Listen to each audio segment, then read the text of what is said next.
નમસ્કાર સરજી. નમસ્કાર. સરજી દિવ્યાંગ બોલું છું. હાજી. સર આપણે નામ શું આપનું? રાકેશભાઈ પટેલ, ક્યાંથી બોલો છો? બોટાદ જિલ્લાથી બોલું છું. હાજી. આપણે દિવ્યાંગો માટે જે બીજો પ્રસંગ આવવાનો હતો સર, તો ક્યાં આવરો આવશે, કંઈક જણાવશો સાહેબ? એ પેલા એનું રોસ્ટર તૈયાર કરવાનું ચાલે છે. રોસ્ટર ફાઇનલ થાય એટલે મેં બીજો તબક્કો. એટલે આમ અંદાજિત આપણે કોઈ આમ 10-15 દિવસ વાર એ લાગે? અત્યારે નક્કી થઈ શકે, કારણ કે અમે અત્યારે પેલી ભરતી પૂરી કરવામાં પડ્યા છીએ, પેલી જે સામાન્ય ભરતી ને કચ્છ ભરતી, એ પતે પછી અમે હાથ ઉપર લઈશું. જો કે નીચે અમે સૂચના તો આપી દીધી છે કે ભાઈ રોસ્ટર રજીસ્ટર તૈયાર કરી દો. પછી શું થાય, અમારે શિક્ષણ વિભાગ અને સામાજિક ન્યાય અધિકારી વિભાગનો સમય લઈને એને એપ્રુવ કરાવવા પડે.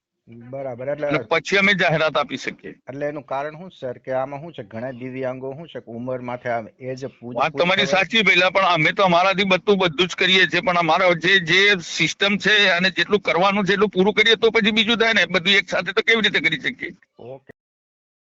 નમસ્કાર સરજી. નમસ્કાર. સરજી દિવ્યાંગ બોલું છું. હાજી. સર આપણે નામ શું આપનું? રાકેશભાઈ પટેલ, ક્યાંથી બોલો છો? બોટાદ જિલ્લાથી બોલું છું. હાજી. આપણે દિવ્યાંગો માટે જે બીજો પ્રસંગ આવવાનો હતો સર, તો ક્યાં આવરો આવશે, કંઈક જણાવશો સાહેબ? એ પેલા એનું રોસ્ટર તૈયાર કરવાનું ચાલે છે. રોસ્ટર ફાઇનલ થાય એટલે મેં બીજો તબક્કો. એટલે આમ અંદાજિત આપણે કોઈ આમ 10-15 દિવસ વાર એ લાગે? અત્યારે નક્કી થઈ શકે, કારણ કે અમે અત્યારે પેલી ભરતી પૂરી કરવામાં પડ્યા છીએ, પેલી જે સામાન્ય ભરતી ને કચ્છ ભરતી, એ પતે પછી અમે હાથ ઉપર લઈશું. જો કે નીચે અમે સૂચના તો આપી દીધી છે કે ભાઈ રોસ્ટર રજીસ્ટર તૈયાર કરી દો. પછી શું થાય, અમારે શિક્ષણ વિભાગ અને સામાજિક ન્યાય અધિકારી વિભાગનો સમય લઈને એને એપ્રુવ કરાવવા પડે.